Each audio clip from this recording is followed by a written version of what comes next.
we have Mr. David Siegel, co-founder and co-chairman of Two Sigma. And we also have Mr. Kenny Lam, CEO of Two Sigma Asia Pacific. So today they will be joining us first virtually to share with us what their thoughts are. Gentlemen, please. Good morning, David. Thank you so much for your time and for joining this very important event, the Alibaba Jumpstarter. Good morning. I'm very delighted to be here. Honored to have the opportunity to have a chat at the event today. Great to chat with you. Now, the topic today is really around innovation, and particularly innovation in investment management. Let's start with the basics. So Two Sigma is known for its systematic approach to investing. What is a systematic investing, and how does one apply data science and advanced technologies in investment management? I would like to think of our firm as applying the scientific method to management of investments. And very frequently, people would call that systematic investing because we develop technologies that can learn from the past to make predictions on the future. But much more fundamentally, I think what we're doing is to try to essentially use science to make better decisions. And I really can't think of any field that has not benefited from becoming more scientific. Imagine the field of medicine. In the old days, before it was scientific, people would take mercury to cure diseases, and maybe it would help for a few moments, and then they'd die from being poisoned. Science is really the future of our world, and Two Sigma applies it to investment management.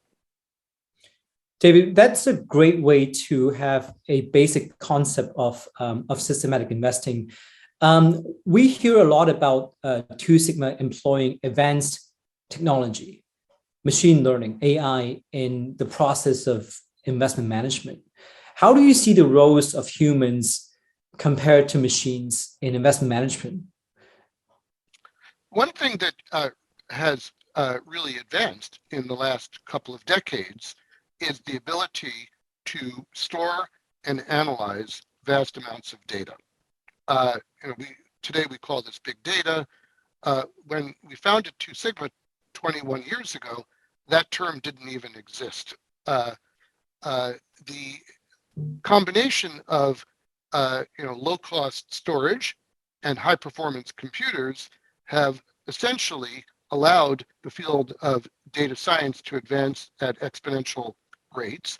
And one of the breakthroughs of the last couple of decades that you're all aware of is the field of AI and machine learning. The approaches that we use today in AI are primarily big data approaches, and tools that analyze this data using, for example, deep learning or reinforcement learning have shown incredible promise, not only in the field of investment management, but as you all know, in so many other areas in our society.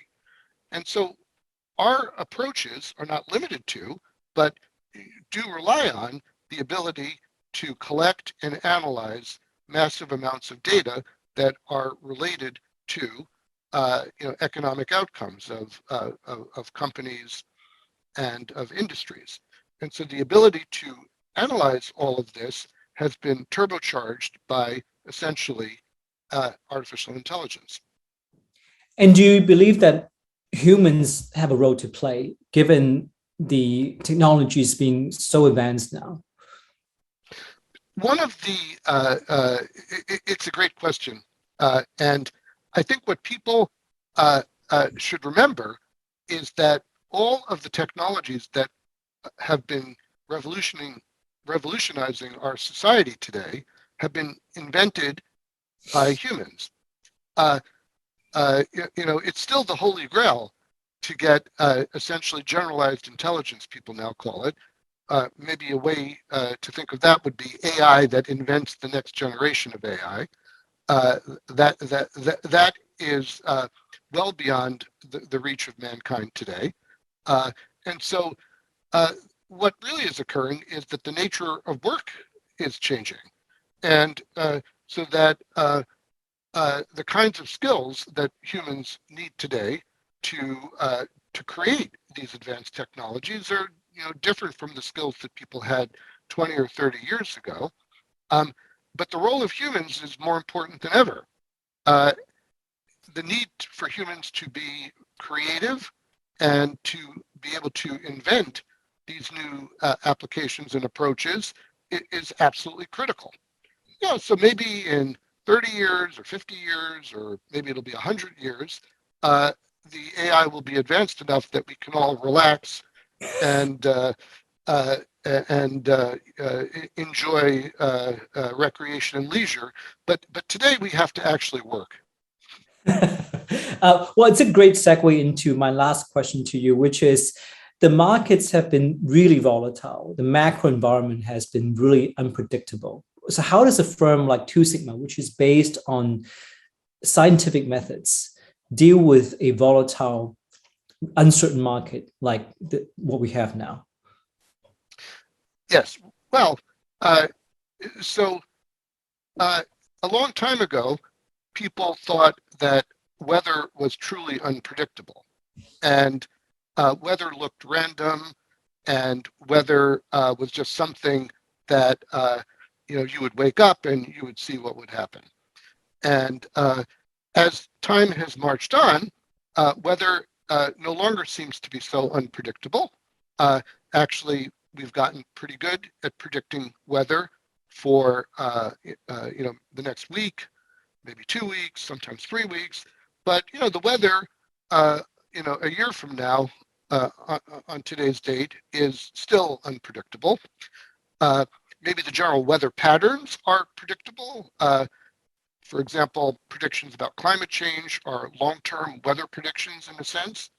And I think those predictions are pretty good, but they still don't help you figure out what's going to happen on a particular day, too far off. And so first of all, the basic question about what's predictable and what's not predictable is kind of maybe a hard question, because it's a tautology, if that word, meaning that something is unpredictable until you know how to predict it. Certain things may truly be unpredictable if they're random. Yeah. But it's very hard to tell if something is genuinely unpredictable or just we don't yet know how to predict it. And so the volatility in the markets today, and what appears to be really quite unpredictable conditions, is just a call to work harder to figure out if we can actually do a better job of understanding things that at the moment we don't understand all that well. David, I can't think of a better way to wrap this address. It makes us, and me particularly, more excited about looking into what can happen, what is the potential in the future. If I look at the weather right now, I think we can predict with a 7-day forecast compared to probably 100 years ago. And if you use the analogy that you used, then there's a lot that we could work on within innovation in investment management. So thank you so much, David. Go ahead, please. Well, I hope it's a beautiful day today, speaking of the weather, and it was such an honor and a pleasure to be here. Really appreciate this, David. Thank you so much.